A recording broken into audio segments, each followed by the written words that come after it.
Həyat məni tez böyütdü qəfil. Uşaq gülüşümü apardı səssiz.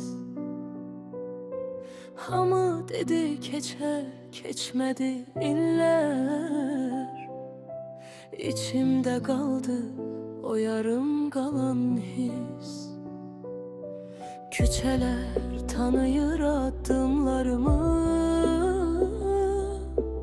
Gecələr sirdaşım olub çoxdan.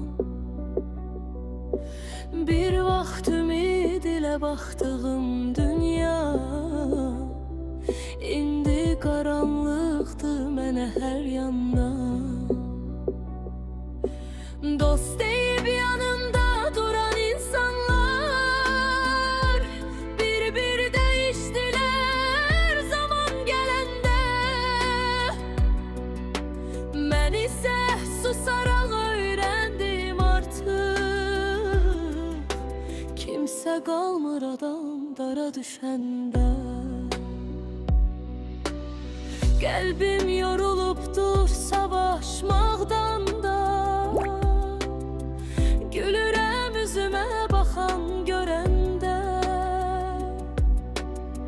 Amma bir siqaret tüstüsündə mən dağılıb gedirəm gecə düşəndə.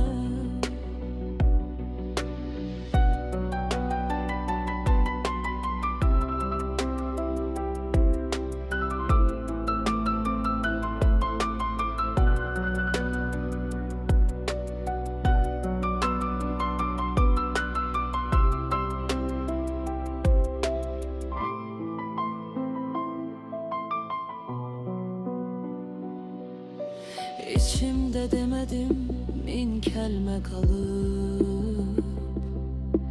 Bəlkə də heç kim anlamaz məni. Bu mahnı həyatdan bezən birinin səssiz harayıdı eşidən hanı. Dost deyib yanımda duran insanlar bir-bir dəyişdilər zaman gələndə. Mən isə susaraq öyrəndim artıq,